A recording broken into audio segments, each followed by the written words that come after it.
Hello student, welcome to my YouTube channel supreme Srishti institute. आज हम लोग मैट्रिक्स से रिलेटेड कुछ नए कॉन्सेप्ट सीखने वाले हैं, ठीक है, जिसमें हम लोग कुछ कई सारे प्रॉपर्टी भी सीखेंगे। जैसे मैं कुछ अगर एग्जांपल दे दूँ आपके सामने, तो वो ये है, जैसे हो गया आपके अभी पीछे आप देख सकते हो मैट्रिक्स पॉलिनोमियल। फिर हम लोग आज के लेक्चर में ट्रांसपोज भी सीखेंगे। आज के लेक्चर में हम लोग डिटर्मिनेंट से रिलेशन क्या होता है मैट्रिक्स का, वो भी सीखेंगे। तो इस तरह कुछ टॉपिक्स हैं जो हम लोग आज के लेक्चर में कंप्लीट कवर करने वाले हैं, ठीक है इस ओके।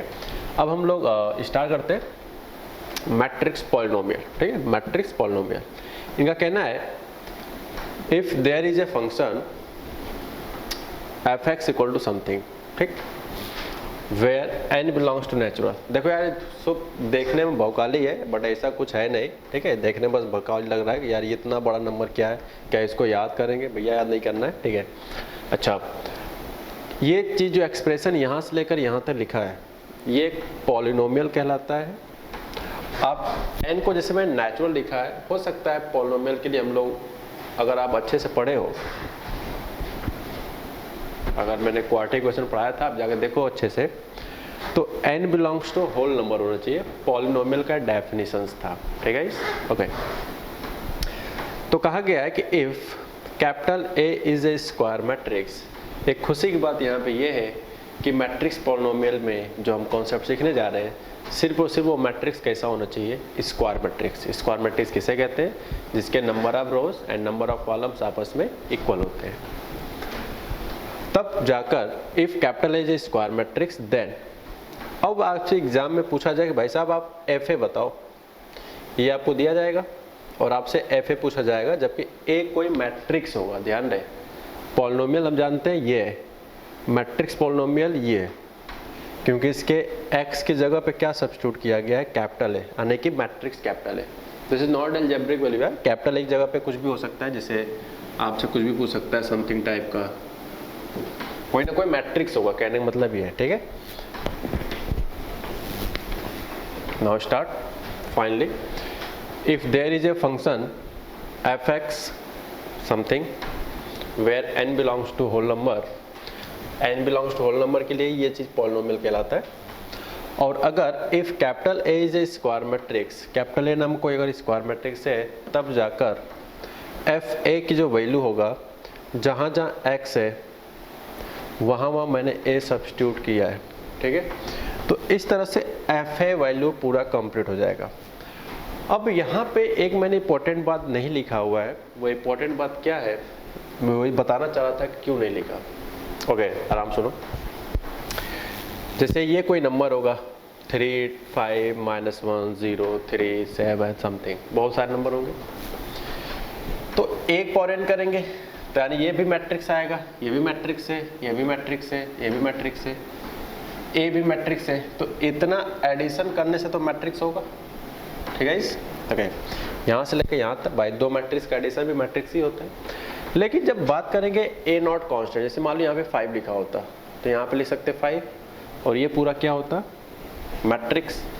लेकिन मैट्रिक्स में मैट्रिक्स हमेशा ऐड होता है, मैट्रिक्स में हमेशा मैट्रिक्स ही ऐड होता है या सब्ट्रैक्ट होता है, लेकिन ये सिर्फ प्योर कांस्टेंट नंबर है। तो इसलिए मैट्रिक्स पॉलिनोमियल के अकॉर्डिंग, इस थ्योरी के अकॉर्डिंग ये बताया गया कि ए 0 यानी जहाँ पे प्योर कांस्टेंट होता है, वहाँ पे एक एक्स्ट्रा मैट्रिक्स इन्वॉल्व होता है, जिसे हम लोग सिर्फ और सिर्फ 100% आइडेंटिटी मैट्रिक्स ही यूज़ करेंगे। इसके अलावा बहुत सारे मैट्रिक्स तो होते हैं, बट कांस्टेंट के साथ में आपको सिर्फ आइडेंटिटी मैट्रिक्स ही यूज़ करना है किसी भी जगह पर अगर ऐसा सिचुएशन आता है तो। Now start for examples. अब इसको अच्छे से नोट कर लो, फिर हम एक एग्जांपल पिक करते हैं, ठीक है। अब हमने एक यहाँ पे क्वेश्चन लिखा है, इस क्वेश्चन को कैसे ट्राई करते हैं ये देखते हैं। यहाँ पे given f x equal to x square minus 2x plus 3, जैसा कि आप देख सकते हो क्वाड्रेटिक है, यानी कि पॉलिनोमियल है, ठीक। एंड कैपिटल ए की मैट्रिक्स है। ध्यान से देखो, ये जो मैट्रिक्स पॉलिनोमियल स्टडी कर रहे हैं वो मैट्रिक्स से भी स्क्वायर मैट्रिक्स होना चाहिए, ठीक है। जैसे मैंने यहाँ पे लिखा है ए इज इक्वल टू समथिंग, हो सकता है एग्जाम में यार बी इक्वल टू हो सकता है एग्जाम में सी इक्वल टू हो, डी इक्वल टू हो, किसी भी टाइप इक्वल टू में हो सकता है वो, ठीक है, जो कि 1 - 1 2 0 है। तब आपसे पूछा गया है कि एफ ए वैल्यू बताओ। अब बताओ आपको गिवन क्या है, एफ एक्स क्या है, यही तो है। एफ एक्स क्या है, x square minus 2x plus 3। Okay no problem. अब एफ ए पूछा गया था, यानी एक्स की जगह पे क्या सब्स्टिट्यूट करना पड़ेगा, ए। ठीक, पेस्ट कर दिया। तो जहां जहां एक्स होगा वहां वहां क्या चला जाएगा, ए स्क्वायर। तो रूल क्या कहता था, अभी रूल क्या पढ़ा था, जब किसी पॉलिनोमियल में x के प्लेस पे यानी कि वेरिएबल के प्लेस पे कोई मैट्रिक्स सब्स्टिट्यूट करते हैं तो जहाँ जहाँ वेरिएबल होगा वहाँ वहाँ सब्स्टिट्यूट हो जाएगा। लेकिन जब प्योर कांस्टेंट होगा, आई रिपीट, जब प्योर कांस्टेंट होगा तो उस प्लेस पे आपको हमेशा एक नया टाइप का मैट्रिक्स इन्वॉल्व करना होता है जिसे हम आइडेंटिटी मैट्रिक्स के नाम से जानेंगे। ठीक, अब बात आती है कि आइडेंटिटी मैट्रिक्स कौन से वाले क्रॉस का होगा। ठीक, तो ये उसी क्रॉस का होगा जिस क्रॉस का ए वाला मैट्रिक्स होगा। तो आप देखो ए वाला किस मैट्रिक्स का है, 2 क्रॉस 2 का। तो आइडेंटिटी मैट्रिक्स भी 100% 2 क्रॉस 2 का ही यूज करना है आपको। जैसे यहाँ पे 3 क्रॉस 3 का मैट्रिक्स होता समथिंग, तो आई भी कितने क्रॉस कर लेते, 3 क्रॉस 3 का। ठीक है, अब बताओ ए स्क्वायर। ए स्क्वायर क्या मतलब है, ए इंटू ए, यही तो। ए स्क्वायर क्या मतलब है, ए इंटू ए। एक जगह क्या है,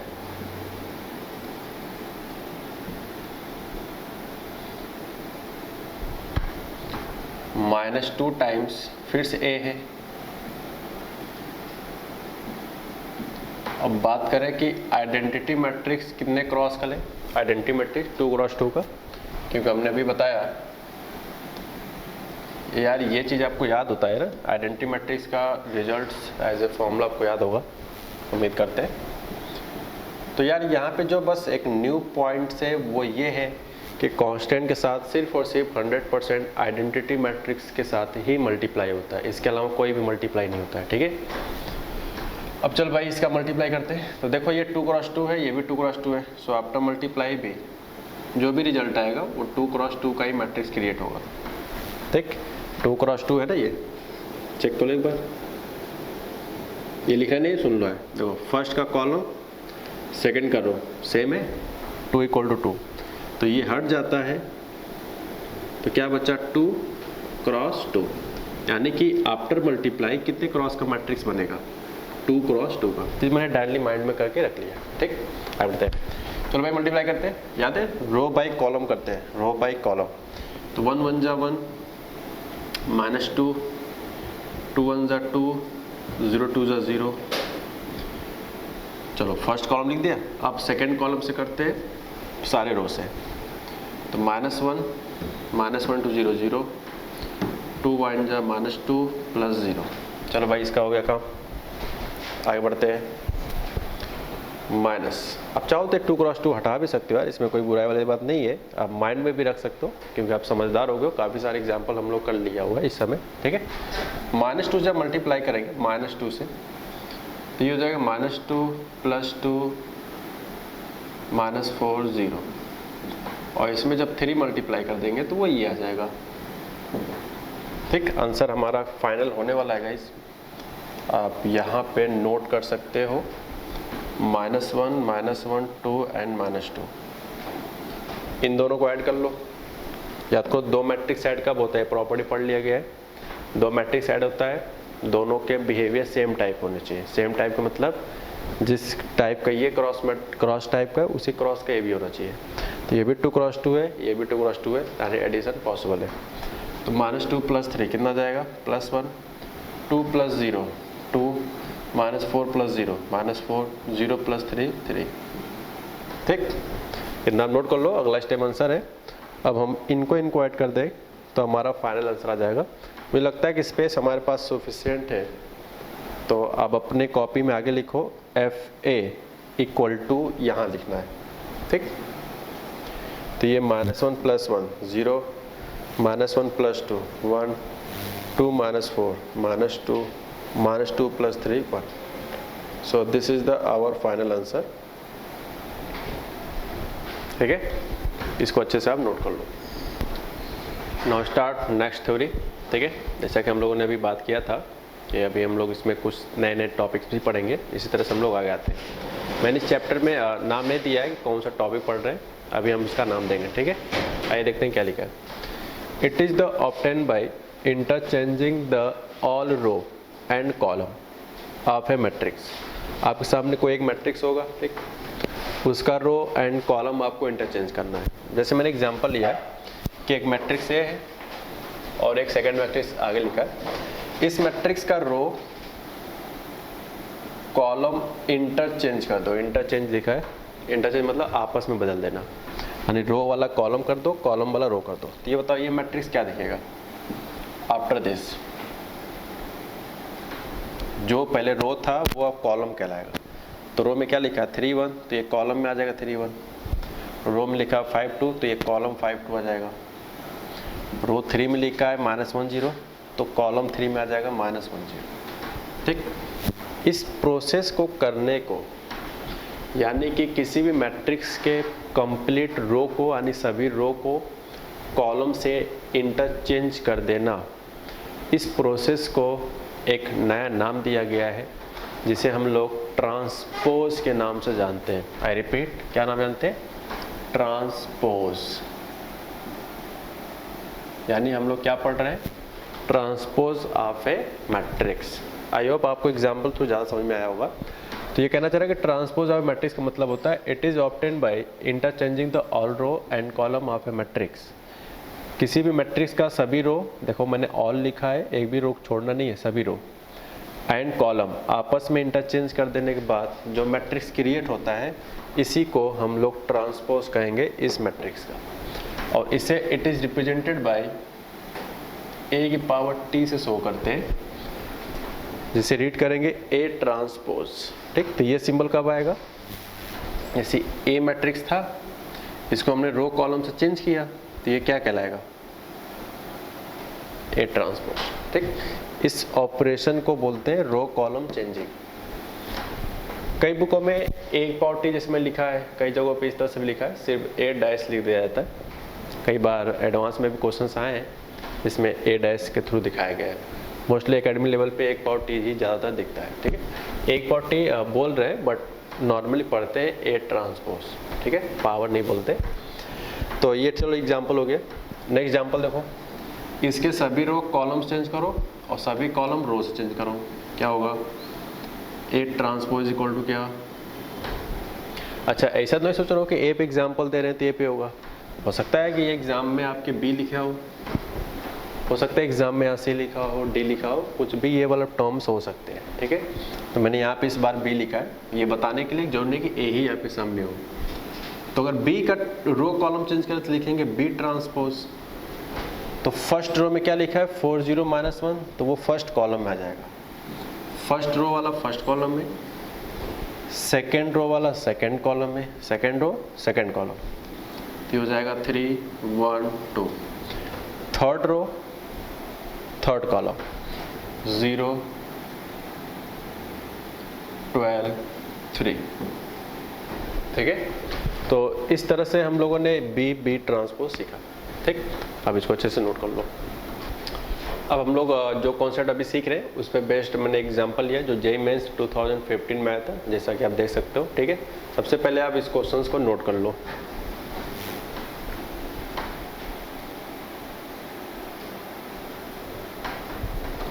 आई होप नोट हो गया होगा। अब इसमें मुझे कुछ चीज़ें इरेज करना पड़ेगा, थोड़ा सा स्पेस कम अपने पास इसलिए। ठीक है, तो मैं यहाँ से पूरा इरेज कर देता हूँ। प्लीज़ गाइज, आप 4 ऑप्शंस भी आपको लिखना जरूरी है। ठीक है, नाउ स्टार्ट। ओके, क्योंकि ये सारे टर्म्स समझने वाला ज़्यादा कोई खास नहीं है, इंपॉर्टेंट सिर्फ यहाँ तक की इन्फॉर्मेशन से हमें यूज़ हो जाएगा। ठीक है, अच्छा, लेकिन मिटाने से पहले थोड़ा सा मैं क्वेश्चन भी समझा दूँ। इसमें लिखा है कि कैपिटल ए एक मैट्रिक्स है जो कि सेटिस्फाई करता है इस तरह के रिलेशंस का कि A into a transpose 9i आता है। और I किस तरह का मैट्रिक्स है? 3x3 identity matrix. देखो यार, जो I के बारे में इंफॉर्मेशन बोला है, ये बोल के एहसान नहीं कर रहा है हमारे ऊपर, ये हमें पहले से पता है कि क्या होगा। ये बताओ A कितने क्रॉस का है? 3x3 का है। तो A ट्रांसपोज भी करेंगे तो 3 रोज 3 कॉलम में चेंज होगा, तो वो तो सेम रहने वाला है। इसका मतलब है कि मल्टीप्लाई करने से भी 3 क्रॉस 3 बनेगा। तो दो मैट्रिक्स इक्वल कब होते हैं? जिस तरह का लेफ्ट वाला टाइप हो सेम टाइप का राइट होना चाहिए। तो इसलिए आई हमसे इस बात से पता चल जाता है कि 3 क्रॉस 3 मैट्रिक्स है। ठीक है, तो where I is a 3 cross 3 identity matrix then the order pair a comma b. इस रिलेशन को यूज़ करके यहाँ सॉल्व करना है। तो जो ए और बी के आंसर्स आएंगे वो 4 ऑप्शंस आपको पेयर में लिखना है। मतलब ए का जो आंसर होगा पहला वैल्यू होगा, बी को सॉल्व कर जो आंसर आएगा वो सेकंड टर्म्स होगा। ठीक है, नहीं सेकंड वैल्यूज होगा। तो ये देखते हैं इसको कैसे सॉल्व करना है। फिलहाल मैं यहाँ से यहाँ पूरा मिटाने वाला हूँ। गिवन है a into a transpose equal to 9 into I. ठीक है, a into a transpose equal to 9 into I. a क्या है? 1 2 a 2 1 2 2 minus 2 b into a transpose क्या है? ए ट्रांसपोज क्या होता है भाई? सभी रो को सभी कॉलम से चेंज कर देना। कितना हो जाएगा? सभी रो को कॉलम चेंज कर। देखो फर्स्ट रो में लिखा 1 to 2 तो ये फर्स्ट कॉलम में आएगा। ट्रांसपोज का यही तो मीनिंग होता है। सेकेंड रो लिखा है 2 1 माइनस 2 तो सेकेंड कॉलम में आ जाएगा। एंड थर्ड रो होता है A to B तो ये थर्ड कॉलम में हो जाएगा। ठीक, तो ये रहा ट्रांसपोज ए का और ये रहा सिर्फ ए।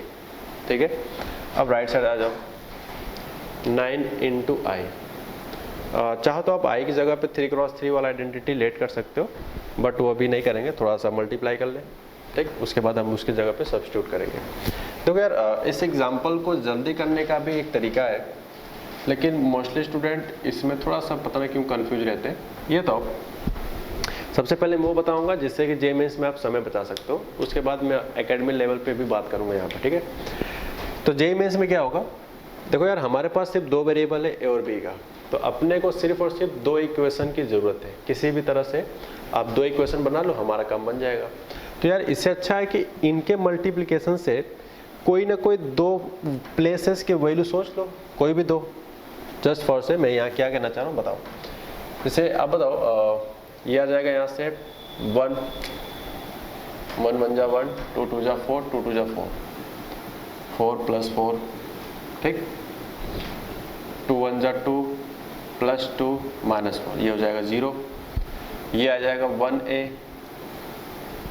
2 2 जा 4 प्लस 2। तो जैसे देख सकते हो आप यहाँ पे हम लोग का इस रिलेशन से और इस रिलेशन से इस रिलेशन से कोई फायदा नहीं होने वाला बाकी इन दोनों से, क्योंकि वेरिएबल का टर्म सिर्फ किस में आ रहा है? वो इस वाले प्लेस पे आ रहा है। तो जो भी फायदा होगा हमारा वो इस वेरिएबल के टर्म से ही होने वाला है। ये तो यार न्यूमेरिकल वैल्यू है, न्यूमेरिकल वैल्यू से ए और बी थोड़ी निकल पाएगा। वेरिएबल वाले पार्ट्स ये है, तो इसलिए कह रहा हूँ सिर्फ आप वो वाले टर्म सोचो। ये तो मैं पूरा आपको लिख के समझा रहा था इसलिए लेंदी कर दिया हूँ। आप वो वाला टर्म सोचो जिसमें ए बी इन्वॉल्व होता हो। तो जैसे एक बार और कहाँ पे ए बी इन्वॉल्व हो सकता है शायद, चलो भाई मल्टीप्लाई कर लेते हैं। तो हो जाएगा 2 1 जा 2 प्लस 2 माइनस 2। ठीक, आ बढ़ते हैं।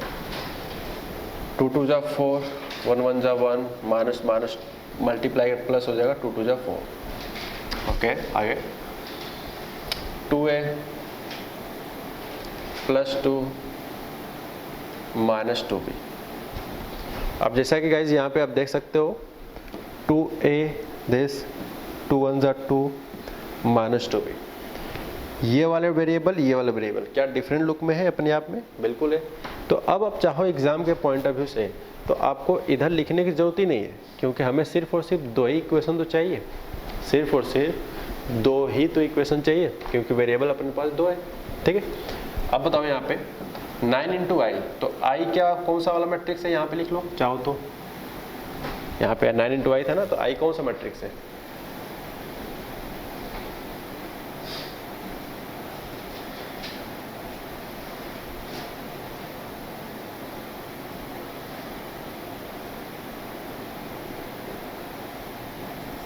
ठीक है, ये रहा आइडेंटिटी मैट्रिक्स। 9 का मल्टीप्लाई कर ले तो कितना हो जाएगा? 9 0 0 0 9 0 0 0 9। ठीक, अब आप बताओ दोनों मैट्रिक्स इक्वल है। अगर आपके पास एग्जाम में समय होगा तो यार प्लीज कॉलम थर्ड भी आपको लिखना पड़ेगा एग्जाम के पॉइंट ऑफ व्यू से, ठीक है।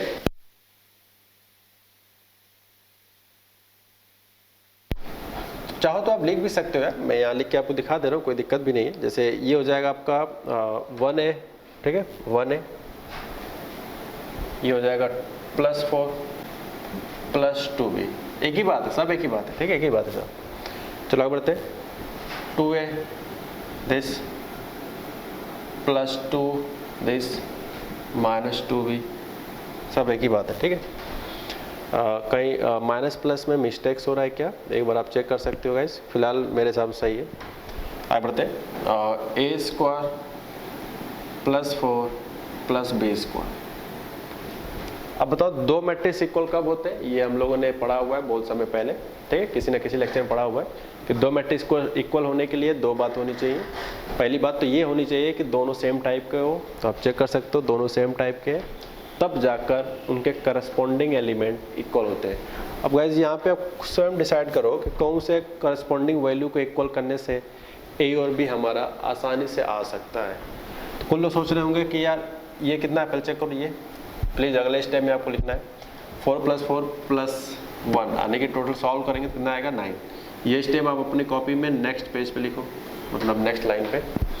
ये देखो कितना हो जाएगा 2 × 2 = 4, ठीक है 2 × 2 = 4। ये कहीं मिस्टेक हो रहा है, एक बार चेक कर लेते हैं। ये कितना आया था 2 यहाँ पे 4 आया था ना, ये देखो 2 × 2 = 4 होगा यहाँ पे, ठीक है। चेक कर लो कॉपी में प्लीज यार, यहाँ पे 2 × 2 = 4 होता था ना, माइनस का साइन है तो माइनस लग गया। इसको जब सम करेंगे तो देखो 2 + 2 4 - 4 कितना आ जाएगा 0, ठीक। अच्छा ये कितना आ जाएगा 9। तो इस तरह से हमारा रिजल्ट बना। ये तो इसका फर्स्ट प्लेस सेम है, 9 = 9 तो हमेशा होता है 0 0 9 9 0 0, यानी प्लेसेस वैल्यू सेम है।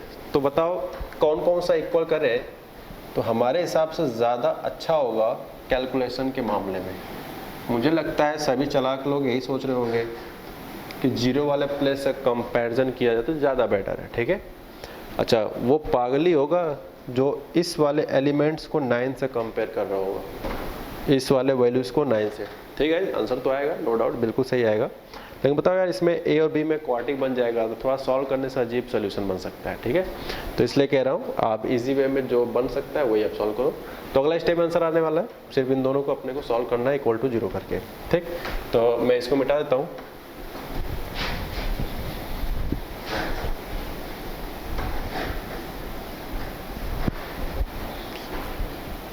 So what a plus 4 plus 2b = 0. This is the first equation. Second equation is 2a, क्या चीज 2a plus 2 - 2b = 0. This is second equation. अब मुझे इन दोनों इक्वेशंस को सॉल्व करके कि इनके हेल्प से ए और बी फाइंड आउट करना है, ठीक है। तो यार दो वेरिएबल को सॉल्व करना बड़ा आसान होता है गाइस, ठीक है। दो इक्वेशन दो वेरिएबल सॉल्व करना बहुत आसान होता है।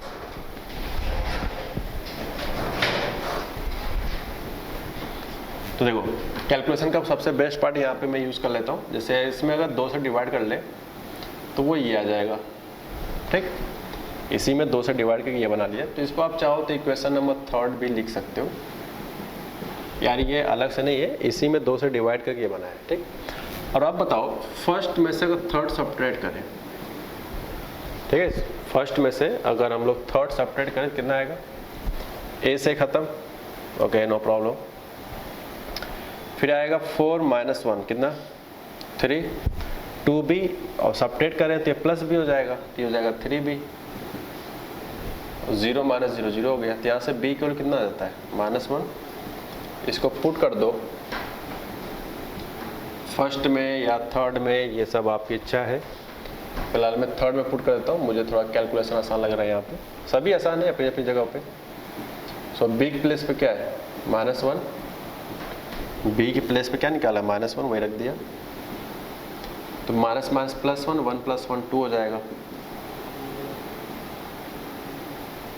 तो हमसे पूछा गया था ऑर्डर पेयर ऑफ क्या, ऑर्डर पेयर किसका, ए कामा बी का, कितना हो जाएगा, ए की वैल्यू है -2 और बी की वैल्यू है -1। सो अकॉर्डिंग टू ऑप्शंस, अगर आप ऑप्शन जाके देखो तो ऑप्शन आपके आई थिंक डी वाला सही होगा, ठीक है, ऑप्शन डी आपका सही होगा फाइनल। आप इसको कॉपी कर लो। अब हम लोग डिटर्मिनेंट से रिलेटेड कॉन्सेप्ट सीखने जा रहे हैं, जो कि मैट्रिक्स में कहाँ मतलब इसका होता है, वो सब कुछ यहाँ पे हम लोग यूज़ करने जा रहे हैं, ठीक है। आइए देखते हैं क्या क्या है। कहा गया determinant of A square matrix. खुशी की बात ये है कि डिटर्मिनेंट सिर्फ स्क्वायर मैट्रिक्स में ही स्टडी करना है, और ये यार खुशी की बात तो होना ही भी चाहिए, क्योंकि याद करो डिटर्मिनेंट पढ़ते कब है, किसी भी चीज़ का डिटर्मिनेंट कब पढ़ जाता है। सिर्फ ये थोड़ी मतलब होता है कहीं भी इस तरह से लिख गया तो डिटर्मिनेंट है। थोड़ा सा मैं एग्जांपल दे दूं, अगर आप थोड़ा समझदार नहीं हो तो आई होप इस एग्जांपल के बाद आप समझदार हो जाओगे। अगर आपको पता है तो आप थोड़ा सा वीडियो स्किप कर सकते हो।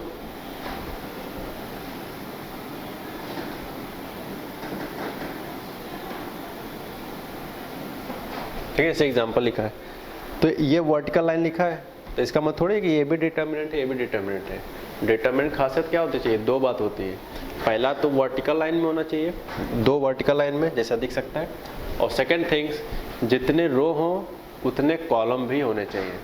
जैसे इसमें 2 रोज है, इसमें 3 कॉलम्स है, तो 2 बराबर 3 तो होता नहीं है, यानी नंबर ऑफ रोज कॉलम के इक्वल नहीं है, इसलिए डिटर्मिनेंट नहीं कहलाएगा।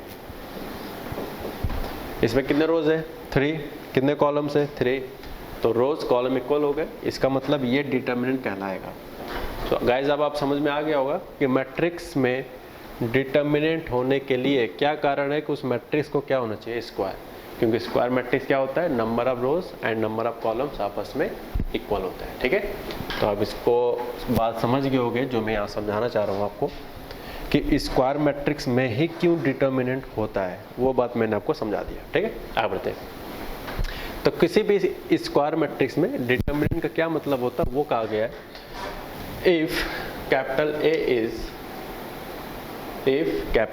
is any square matrix then determinant of A, आपसे पूछा जाएगा एग्जांपल में कि डिटर्मिनेंट ऑफ A बताओ, तब determinant of A is represented by determinant of A, मतलब इसको शॉर्टकट में इस तरह लिखा जाता है, डिटर्मिनेंट ऑफ A को शॉर्टकट में डेट A, ठीक है, डेट लिखा है, ठीक है, पढ़ेंगे क्या पूरा डिटर्मिनेंट।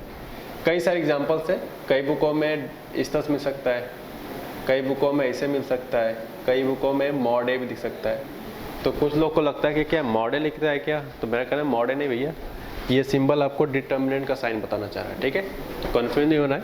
ये तीनों टाइप के आपके लोग दिख सकते हैं, बट मोस्टली आपको सेकेंड वाला देखने को मिलेगा, ठीक है। कोई नया बुक उठाओगे तो मॉड ए दिखेगा, डिटर्मिनेंट ए भी किसी न किसी जगह पे दिख सकता है, ठीक है। तो इसमें से कोई भी सिंबल यूज हो सकता है। फिलहाल हमने यहाँ पे डिटर्मिनेंट ऑफ ए यूज किया है, फर्स्ट वाला। चलो देखते हैं क्या मतलब। चेक करो क्या कैपिटल एक स्क्वायर मैट्रिक्स है क्या, बिल्कुल है भाई। सेकेंड रो सेकेंड कॉलम, यानी 2 रोज है 2 कॉलम है, ये आपस में इक्वल होते हैं, इसका मतलब स्क्वायर मैट्रिक्स है। तो चलो डिटर्मिनेंट निकालते हैं। 3 × 6 -1 × 2, यानी कितना आ जाएगा, थोड़ा सा मैं इसको अच्छे से लिख दूं, कुछ मैंने ज़्यादा ही जल्दी कर दिया। देखो ए मैट्रिक्स था, तो डिटर्मिनेंट ए का मतलब होगा कि स्क्वायर ब्रैकेट जगह पे ये वर्टिकल लाइन से रिप्रेजेंट करना। डिटर्मिनेंट की जगह पे होगा स्क्वायर ब्रैकेट जगह पे इस तरह से वर्टिकल लाइन के साथ शो करेंगे, न कि स्क्वायर के साथ, ठीक है, क्योंकि हम ये मैट्रिक्स नहीं लिख रहे हैं, ये हम डिटर्मिनेंट लिख रहे हैं। अब डिटर्मिनेंट सॉल्व करना आपको आता है। 3 × 6 = 18 -1 × 2 -2, ये हो जाएगा टोटल 20। ठीक, इस तरह सॉल्व किया जाता है। जैसे ये लिखा है कैपिटल है, तो डिटर्मिनेंट का क्या मतलब होगा,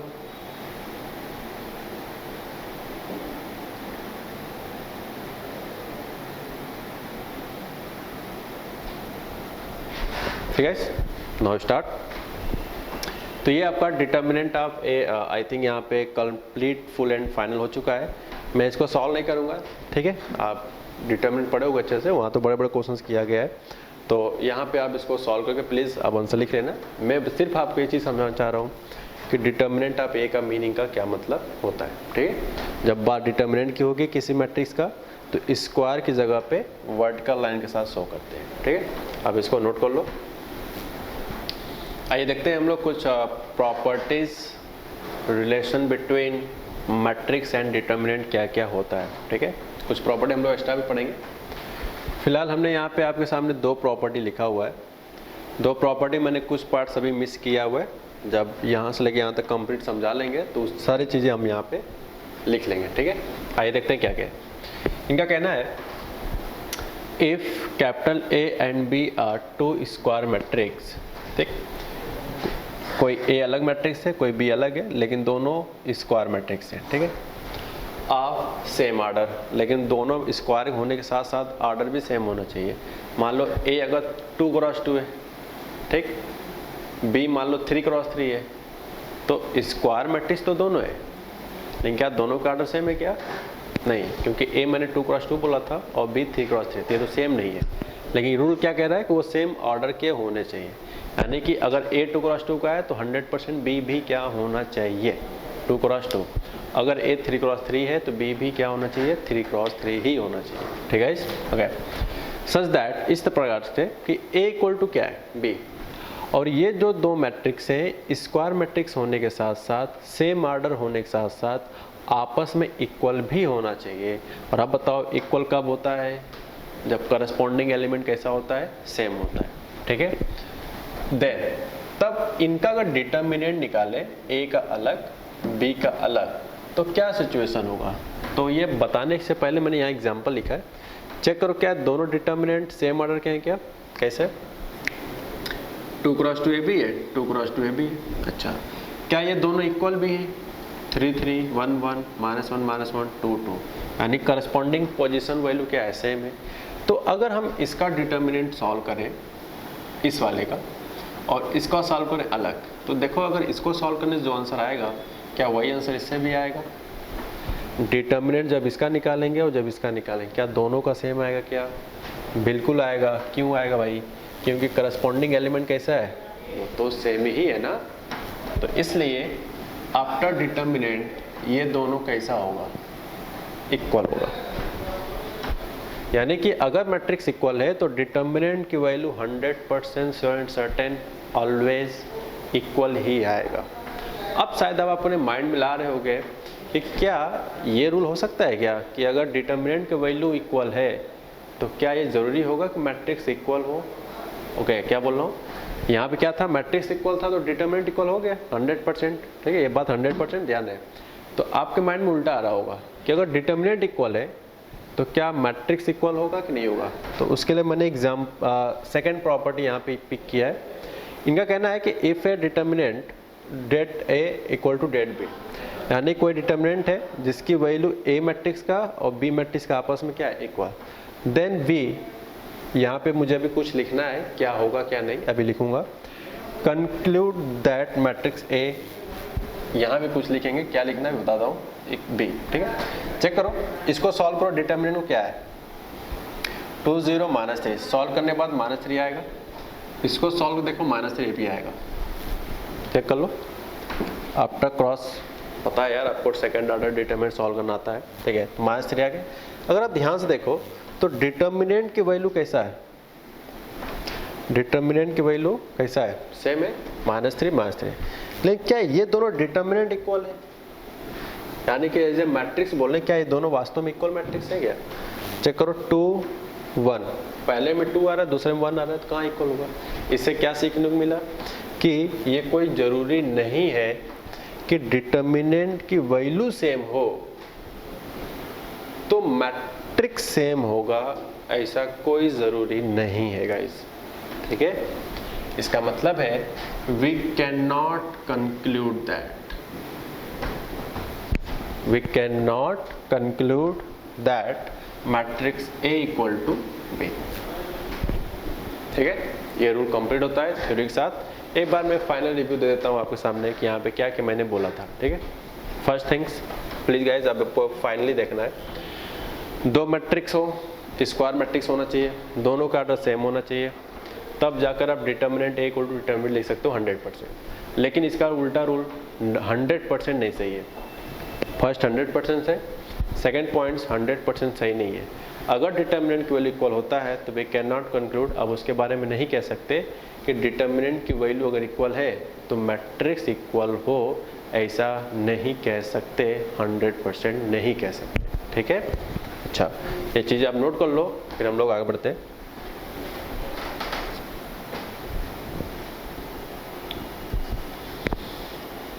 अब हम लोग थर्ड प्रॉपर्टी पढ़ने जा रहे हैं। ठीक है, आइए देखते हैं इसमें क्या क्या प्रॉपर्टीज है।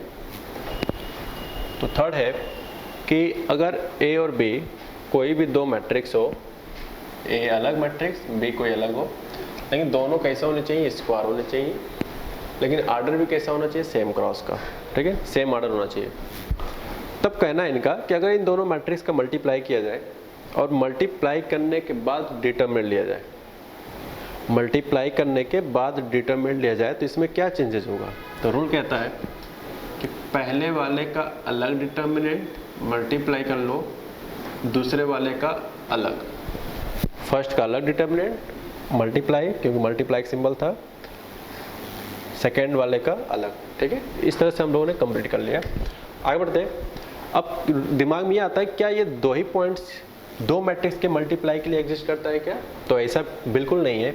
जैसा कि आप देख सकते हो फोर्थ प्रॉपर्टी कि इफ ABCD और भी डॉट डॉट लगा, ऐसा क्या मतलब है, कई सारे मैट्रिक्स हो सकते हैं, लेकिन सारे कैसे होने चाहिए, स्क्वायर, और सारे कैसे होने चाहिए, सेम आर्डर के भी होने चाहिए। तब अगर आपसे डिटरमिनेंट पूछा जाए कि उनका मल्टीप्लाई करके डिटरमिनेंट बताओ, तो ये रूल कहता है कि भाई साहब मेरा अलग अलग डिटरमिनेंट ले लो, हमारा आंसर फाइनल है। ठीक है, मैं फिर से बोल दे रहा हूँ एग्जाम्पल, जहाँ मैं डिटरमिनेंट लिख रहा हूँ वहाँ पे कोई भी सिंबल हो सकता है, सिर्फ स्मॉल डी ए हो सकता है, या हो सकता है इस तरह का सिंबल हो, उसे मैं मॉड नहीं पढ़ सकता यार, वो डिटरमिनेंट सिंबल होता है। कई बुकों में हो सकता है कि रूल आपको इस तरह से दिखे और आप कह दो यार ये तो मॉड दिख रहा है, ये क्या बात हुई, ये मॉड नहीं है। जब डिटरमिनेंट क्वेश्चंस होंगे तो वहाँ पे आपको बताया जाएगा इट्स रिप्रेजेंटेड बाय डिटरमिनेंट। ठीक है, तो वहाँ चिंता नहीं करना आपको, वहाँ सब कुछ वेरीफाई करके दिया जाएगा। ठीक है, ठीक है।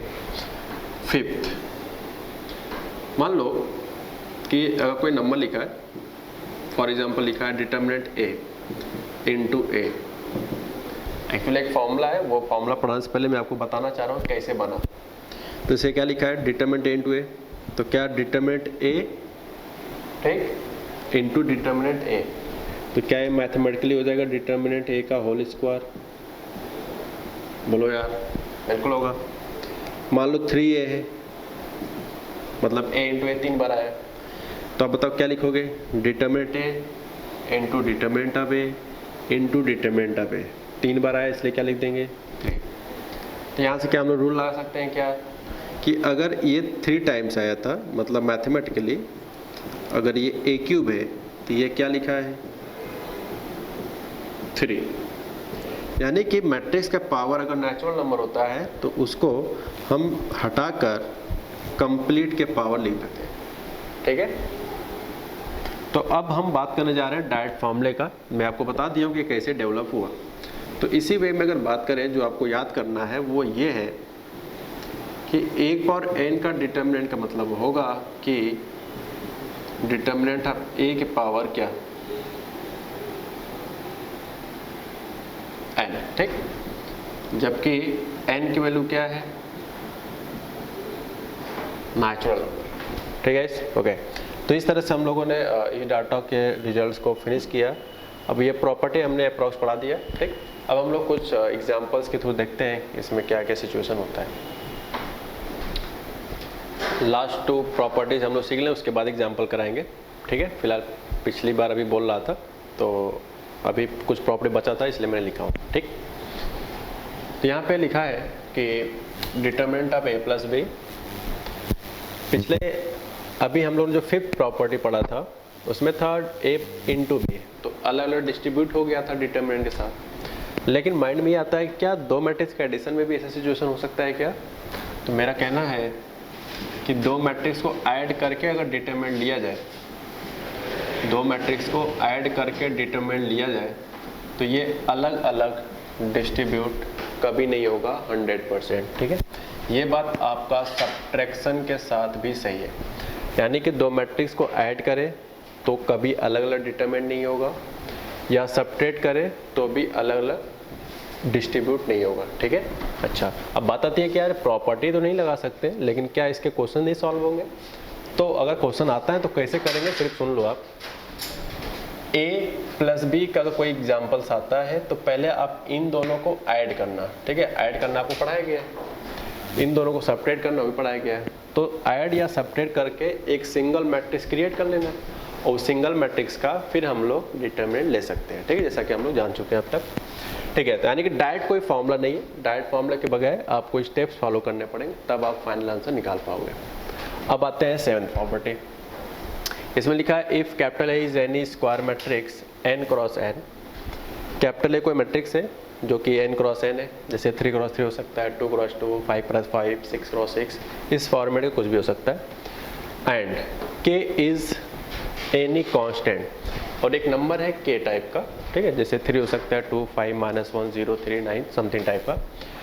तब जाकर डिटर्मिनेंट ऑफ अगर k इंटू a कहा जाए, I repeat, determinant k into a कहा जाए तो रूल कहता है कि k की पावर n, k कांस्टेंट और n क्या है, किस क्रॉस का मैट्रिक्स है, उसको पावर लगा दो, उसके बाद डिटर्मिनेंट ऑफ a होगा, ठीक है। अगर आपको इसको फिल करना है कि क्या कारण है कि यहाँ पे k की पावर n हुआ है, तो उसके लिए थोड़ा सा मैं एग्जाम्पल आपके साथ लेता हूँ। जैसे आप बताओ अगर इस n को फिल करना चाहते हो ऐसा क्यों हुआ, तब इसलिए बता रहा हूँ। जैसे मान लो ये लिखा है, कुछ भी एग्जाम्पल लेते हैं, समथिंग, ठीक है, ये लिखा है, तो इसका जब मल्टीप्लाई करेंगे तो कितना आएगा, 3, छोड़ो नॉर्मल एग्जाम्पल लेते हैं, k लेते हैं, ठीक है। ये आ जाएगा आपका 2k, k, 5k एंड 0, ये होगा। अच्छा, ये था आपका मैट्रिक्स। भाई मैट्रिक्स में क्या होता है, सब में मल्टीप्लाई होता है ना, ओके। अब हम बात करेंगे डिटर्मिनेंट लो, इस मैट्रिक्स का डिटर्मिनेंट लो, समथिंग, इस मैट्रिक्स का डिटर्मिनेंट। तो डिटर्मिनेंट क्या होता है, सिंपल स्क्वायर ब्रैकेट जगह पे वर्टिकल लाइन से शो कर देते हैं। और याद करो डिटर्मिनेंट की प्रॉपर्टी क्या थी, मैं याद दिलाता हूँ, मल्टीप्लाई या डिवाइड इन डिटर्मिनेंट वो हमेशा किसी एक पर्टिकुलर रो से बाहर आता है या किसी एक पर्टिकुलर कॉलम से। तो जैसे आप देख सकते हो रो वाइज के कॉमन आएगा, ठीक, रो वाइज के कॉमन आएगा, 0 में भी के का कहीं ना कहीं मल्टीप्लाई तो छुपा ही है, तो इसमें से के बाहर आएगा, तो बाहर कितना आ जाएगा, 2। तो क्या क्या बचता है आफ्टर टेक कॉमन, 2, 1, 5, 0।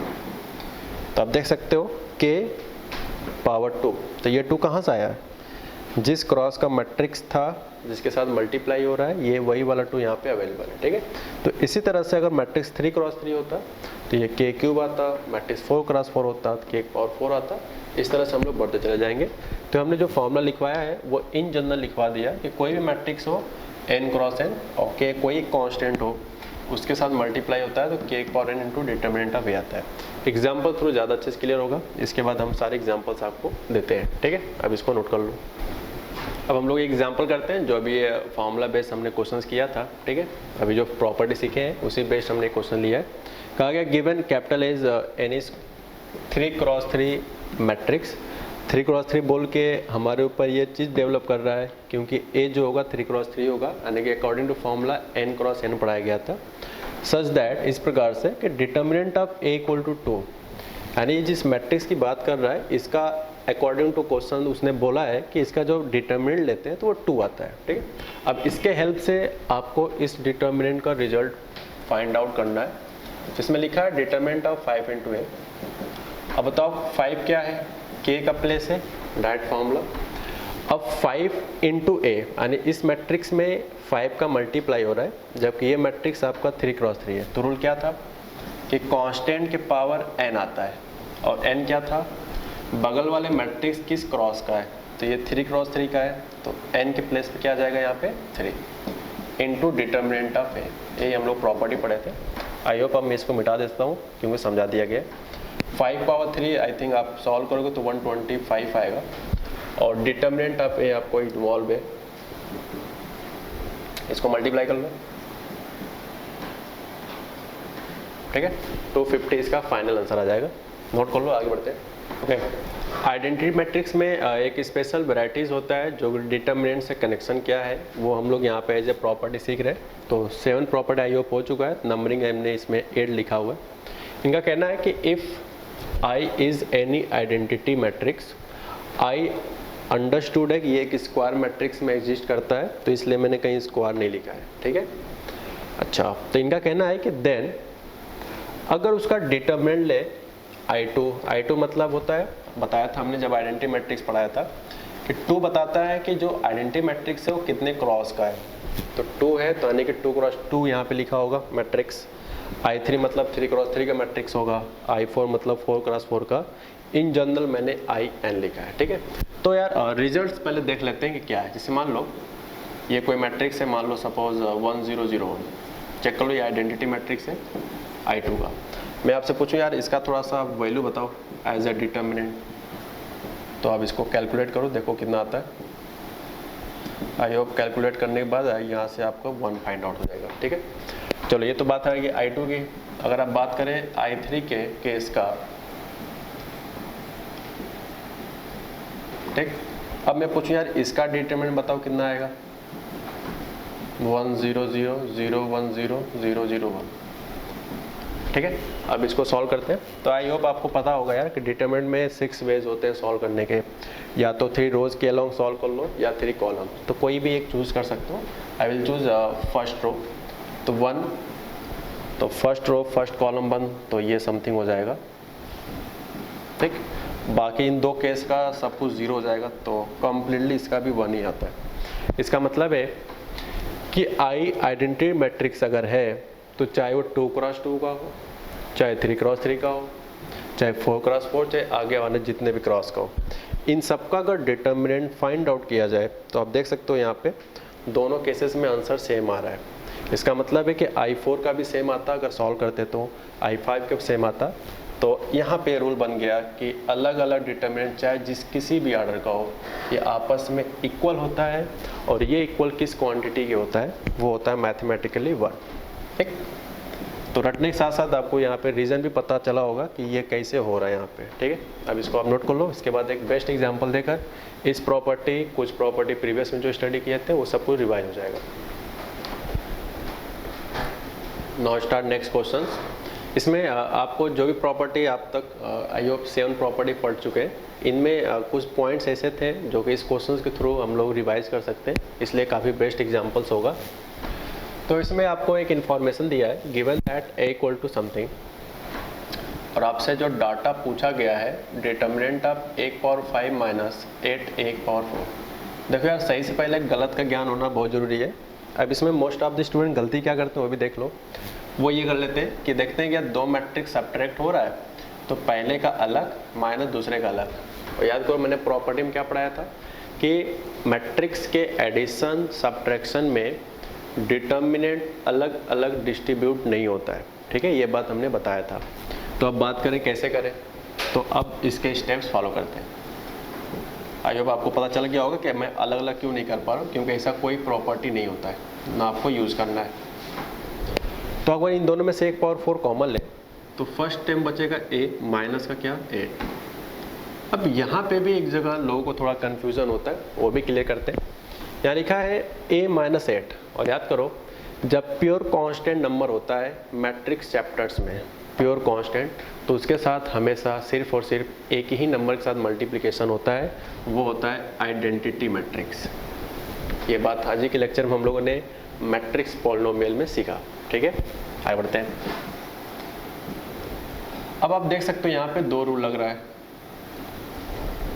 एक मैट्रिक्स से 1 पावर 4 और एक मैट्रिक्स से a माइनस 8 आई, और इन दोनों का हो रहा है मल्टीप्लाई। तो मल्टीप्लाई केस में हम लोगों ने डिटर्मिनेंट का प्रॉपर्टी पढ़ा हुआ है, तो उस चीज़ को हम लोग बेसिकली यूज़ कर सकते हैं, ठीक है यार। यहाँ पे मल्टीप्लाई वाला लॉजिक लगा है, सब्ट्रैक्शन वाला ऐसा कोई भी प्रॉपर्टी नहीं था, इसलिए हमने उसको यूज़ नहीं किया है। और ये देखो ये भी प्रॉपर्टी हम लोग पढ़ा है कि 1 पावर 4 यानी 1 पावर n टाइप का, तो इसे हम लोग डिटर्मिनेंट अब 1 पावर 4 लिख सकते हैं, ठीक, ये भी हम लोग सीख चुके हैं। अब बात करते हैं a माइनस 8i का। ये थोड़ा सा लेंदी है, लिखना पड़ेगा ठीक ठाक। a की वैल्यू है आपका ये 2 1 -1 0। एक्चुअली एकेडमिक के पॉइंट ऑफ व्यू से बात करें तो इस तरह से करना पड़ेगा, लेकिन कंपटीशन के हिसाब से बात करें तो आप रफ पे कहीं भी a माइनस 8i अलग से सेपरेट सॉल्व कर लो, उसके बाद उसके डिटर्मिनेंट वैल्यू ले लो, सेम आंसर आएगा। ठीक है, आइडेंटिटी मैट्रिक्स हो जाएगा 0, आई होप आपको याद भी होगा 1 0 0 1। अच्छा, क्या रीज़न है कि हमने 2 क्रॉस 2 वाला लिया है? तो हमने क्या बताया था, दो matrix addition subtraction same order में होता है, जबकि एक हमें पता है कि 2 क्रॉस 2 का है, इसीलिए हमें आई का भी वैल्यू 2 क्रॉस 2 मैट्रिक्स लेना पड़ा। ठीक है, अब डिटर्मिनेंट आप ये कितना हो जाएगा, यहाँ से आप चेक करो, ये हो जाएगा mod, this is not mod actually determinant sign. ठीक, ये रहा डिटर्मिनेंट, 4 पावर अपनी जगह पे है तो 4 अपनी जगह पे रख दिया। ठीक, आगे बढ़ते हैं, इनटू डिटर्मिनेंट। अब थोड़ा सा यार इसको जल्दी किया जाए, काफ़ी कैलकुलेशन है तो समय भी बचाना चाहिए। तो देखो ये हो जाएगा -8, ठीक, तो ये 2 - 8 हो जाएगा -6, ये हो जाएगा 0 + 1 तो +1, ये हो जाएगा -0 लिखिए, 0 लिखिए की बात है। ठीक है, 0 - 1 एंड दिस इज -8 + 0, ये हो जाएगा -8। अब हो सके कि अगर वो ये स्टेप नहीं आए तो आप अपने कॉपी में एक स्टेप एक्स्ट्रा बढ़ा सकते हो, फाइनल आंसर ये लुक वाइज आएगा। ठीक है, इसको सॉल्व करते हैं तो ये 0 आ जाएगा, +1, ये माइनस उसको प्लस बनाए, फॉर्मूले में माइनस होता है और ये माइनस क्वेश्चंस में है तो वो प्लस बना दिया। अब इसका डिटरमिनेंट कैसे लिखें, -6 - 1 1 - 8। ठीक है, 1 की पावर 4 1 ही होता है बेसिकली, ये तो ख़त्म ही हो गया, फालतू में लिखा हुआ है। ठीक है, इसको देखते हैं क्या है, ये आ जाएगा आपका 48, this is +1, so final answer is 49। ठीक, तो इस तरह से एग्जांपल्स में हमने कई सारी प्रॉपर्टी मिक्स करके आई होप ये क्वेश्चंस को करने से आपको कई सारे examples, concept and properties revise हो गया होगा। अब इसको नोट कर लो। अब हम लोग ट्रांसपोज की प्रॉपर्टी पढ़ने जा रहे हैं। ठीक है, जैसे आपको पता है कि transpose complete row and complete column को इंटरचेंज करने से बनता है। ठीक है, तो ये देखते हैं इसमें कई सारी प्रॉपर्टीज़ हैं जिसमें मैंने 8 प्रॉपर्टी यूज़ की है। 8 दिख रहा है सिर्फ नंबरिंग के मामले में, बेसिकली आपको इसको 4 प्रॉपर्टी के अकॉर्डिंग पढ़ना है। देखते हैं क्या है, इनका कहना है कोई मैट्रिक्स ए है, ठीक है, कोई भी हो सकता है। जैसे मान लो ये लिखा है, सपोज करो 3 1 2। थोड़ा इस प्रॉपर्टी को याद कराने से पहले बताना चाह रहा हूँ कैसे वो हो रहा है एक्चुअल। मान लो लिखा है, ठीक है, कोई एग्जांपल यहाँ पे समथिंग। ठीक, ये कोई मैट्रिक्स है। अब इसका हमने रो कॉलम प्रोसेस किया, आपको पता है रो कॉलम इंटरचेंजिंग, तो क्या आता है इस करने से, 8 ट्रांसपोज, यानी कि जो सेकंड फर्स्ट रो है वो कंप्लीट कॉलम में चेंज हो जाएंगे। तो हो जाएगा 3 1 2, first row first column, second row second column. ये रूल होता है ट्रांसपोज बनने का। ठीक, तो इस प्रोसेस हम लोग 8 ट्रांसपोज का नाम देते हैं। और अब बताओ, अगर 8 ट्रांसपोज के बाद अगर रो कॉलम चेंज करें बाय चांस, 8 ट्रांसपोज आ चुका है, अब इसके बाद ट्रांसपोज कर रहे हैं, तो यार सेम मीनिंग तो अभी भी यूज होगा ना, कि इसका first row first column, second row second column, third row third column.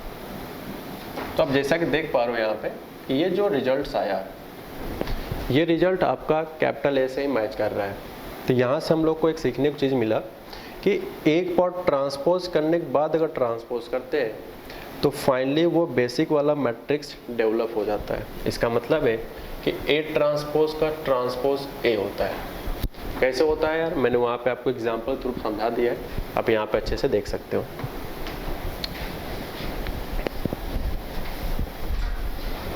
अब बात करते हैं सेकेंड की। सेकेंड में कहा गया है कि अगर 2 मैट्रिक्स ऐड हो, उसके पावर ट्रांसपोज लगाओ। आई रिपीट, 2 मैट्रिक्स ऐड करके ट्रांसपोज ले रहा है, तो ये रूल कहता है कि फर्स्ट का अलग कर लो ट्रांसपोज एंड सेकेंड का अलग, बीच में प्लस साइन है तो प्लस लगा दो। और ये रूल तब भी लगेगा जब माइनस का है। यानी कि दो मैट्रिक्स का ऐड हो या सब्ट्रैक्ट हो, उसके बाद अगर ट्रांसपोज लिया जाता है तो इस तरह के सिचुएशंस में अलग अलग ट्रांसपोज डिस्ट्रीब्यूट हो जाता है। ठीक है, आगे बढ़ते हैं। अब दिमाग में ये आता है सेकंड एग्जांपल्स यानी सेकंड प्रॉपर्टी से कि क्या ये बात सिर्फ दो मैट्रिक्स के वैलिड है, तो ऐसा बिल्कुल नहीं है। आप जैसे देख सकते हो थर्ड एग्जांपल्स में मैंने कई सारे मैट्रिक्स यहाँ पे ऐड सब्ट्रैक्ट में लिखा है, सेम वे में चेंज होगा, कहीं भी कुछ नहीं चेंज होने वाला है, सेम प्रोसेस चलेगा, कुछ नहीं चेंज होने वाला है। ठीक, मान लो 10 मैट्रिक्स है तो 10 में अलग अलग हो जाएगा, 100 में। ठीक, फिलहाल इतना लेंदी नहीं पूछा जाएगा। तो अगर देखा जाए तो अब तक मुझे लगता है कि सेकंड और थर्ड आई होप याद हो गया होगा, क्योंकि इसमें कोई कंफ्यूजन भी नहीं है आपको। ठीक है, तो इसलिए सेकंड थर्ड इजी वे में याद कर सकते हो। अब जो अच्छा बात है वो फोर्थ फिफ्थ प्रॉपर्टीज में। फोर्थ एंड फिफ्थ प्रॉपर्टी कहता है कि अगर यार हमारे दो मैट्रिक्स का मल्टीप्लाई किया जाए और उसके बाद ट्रांसपोज लिया जाए, आई रिपीट, दो मैट्रिक्स है मल्टीप्लाई करके ट्रांसपोज लिया जाए, तो रूल कहता है कि आप इनके नंबर पे रिवर्स ट्रांसपोज दे दो। आई रिपीट, इनके नंबर पे रिवर्स ट्रांसपोज, तो रिवर्स में जैसे ए इंटू बी लिखा है तो बी इंटू ए और अलग अलग ट्रांसपोज दे दो। ठीक, अच्छा, ये बात हमने 2 पॉइंट्स के लिए बता दिया। अब मान लो 3 पॉइंट्स हुआ तो यानी 3 मैट्रिक्स हुआ तो ये देखते हैं कि सेम बात उल्टा लिखो, सी बी ए और अलग अलग ट्रांसपोज दे दो, नो प्रॉब्लम, सही हो गया। तो इसी तरह से जो फोर्थ फिफ्थ प्रॉपर्टी हमने यहाँ पे यूज़ कर रहा हूँ, इसी प्रॉपर्टी को कई बुकों में एक नए टाइप के नाम से जाना गया है। आप जैसा कि देख सकते हो ये प्रॉपर्टी रिवर्स लिखने से आ रहा है, इसलिए इस प्रॉपर्टी को नाम रिवर्स ट्रांसपोज भी बोला जाता है। यानी कि प्रोडक्ट के केसेस में आप हमेशा रिवर्स रूल को फॉलो करके ट्रांसपोज डिस्ट्रीब्यूट किया जाएगा। ठीक है, तो जिस तरह से हमने फोर्थ एंड फिफ्थ देखा। अब आते हैं हम लोग सिक्स प्रॉपर्टी पे। ये कह रहा है कि वेयर के इक्वल टू एनी कॉन्स्टेंट, अगर कोई नंबर है जैसे 3 लिखा है, 3 एक पावर ट्रांसपोज, तो रूल कहता है कांस्टेंट का कुछ ना करो, बाकी मैट्रिक्स पे ट्रांसपोज अलग कर लो। भाई अच्छा, ये शायद कुछ लोग रट रहे होंगे ये क्यों कुछ नहीं किया गया। रूल तो यही था कि मल्टीप्लाई में अलग अलग होता है, लेकिन यार ये तब होता है ना जब दोनों मैट्रिक्स हो। ध्यान रहे, ए भी यहाँ पे मैट्रिक्स था, के को मैंने यहाँ साफ साफ लिखा है एनी कांस्टेंट नंबर, तो नंबर का ट्रांसपोज, ये तो अजीब टाइप का क्वेश्चन हो गया। मैं कहूँगी 5 का ट्रांसपोज बताओ, तो ये थोड़ी होगा 5 और 10, क्योंकि ट्रांसपोज जो होता है वो मैट्रिक्स में एग्जिस्ट करता है ना कि नंबर्स में, और यहाँ पे मैंने आपको नंबर बताया हुआ है, तो इसलिए के पावर 3 नहीं लिख सकते क्योंकि के नंबर है ना कि मैट्रिक्स। ठीक है, तो अगर ऐसा कन्फ्यूजन आता है तो आपको ये क्लियर हो गया होगा। ठीक है, आगे बढ़ते हैं। अब कह रहा है 7 नंबर कि अगर कोई मैट्रिक्स है ए, उसका ट्रांसपोज लेने के बाद डिटरमिनेंट लिया जाए, कोई मैट्रिक्स ए है उसका ट्रांसपोज, तो ये रूल आपको डिटरमिनेंट के प्रॉपर्टी नंबर फर्स्ट पढ़ाया गया है कि कोई भी मैट्रिक्स हो, फिलहाल ये मैट्रिक्स में पढ़ा रहे हैं, बाद में आपको डिटरमिनेंट क्या दिला रहा हूँ। डिटरमिनेंट पढ़ाया गया था कि किसी भी डिटरमिनेंट में कंप्लीट रो यानी कि सारे रो को सभी कॉलम से इंटरचेंज करने से आपके डिटरमिनेंट की वैल्यू चेंज नहीं होता है, वो सेम होता है 100%। और आप बताओ ए ट्रांसपोज बनता किससे? रो कॉलम चेंज हो से तो बनता है। इसका मतलब है कि ए ट्रांसपोज का डिटरमिनेंट ले या सिर्फ डिटरमिनेंट ले ए का, ये दोनों प्रोसेस से रिजल्ट आपस में हमेशा इक्वल होगा। और एक लास्ट है, बहुत बेकार सा है, छोटा सा, कि आई पावर टी, ठीक है, यानी कि आइडेंटिटी मैट्रिक्स के पावर ट्रांसपोज। ये तो बहुत छोटा है, अगर आप इसको फिल करना चाहते हो तो यहाँ देख सकते हो। जैसे मान लो आई लिखा है 0 1 समथिंग, मैं पूछूं यार इसका आई ट्रांसपोज निकालो कितना है, तो यानी रो कॉलम चेंज करना पड़ेगा। तो ये है फर्स्ट रो, तो फर्स्ट कॉलम में आ जाएगा, ये है सेकेंड रो, तो सेकेंड कॉलम में आ जाएगा। चेक करो यार, ये करने से आई ट्रांसपोज आ गया, क्या ये वास्तव में आई से मैच कर रहा है? चेक करो दिस आई, इसलिए आई ट्रांसपोज किसके इक्वल है? आई के। ठीक है, तो ये लास्ट वाला बहुत आसान था। मुझे लगता है कि इसमें सिर्फ आपको डाउट हो सकता है वो 3 प्रॉपर्टीज़ पे हो सकता है, एक 4th प्रॉपर्टी पे, एक 6 पे एंड मे बी 7 पे शायद आपको हो जाए डाउट, बट मोस्टली जो एग्जांपल आपके सामने दिखेंगे वो 4th 6th फॉर्मेट के ज़्यादातर दिखेंगे। ठीक है, तो इस तरह से हम लोगों ने प्रॉपर्टी भी फिनिश किया है। ओके, अब इसको नोट कर लो। अब हम लोग नेक्स्ट लेक्चर से एक नए टाइप के मैट्रिक्स टाइप पढ़ेंगे, जिसमें symmetric matrix, skew symmetric matrix, involutory matrix, ठीक है। इस तरह से काफ़ी टाइप के डिफरेंट मैट्रिक्स हम लोग नेक्स्ट लेक्चर से पढ़ेंगे, ठीक है। Thanks for watching.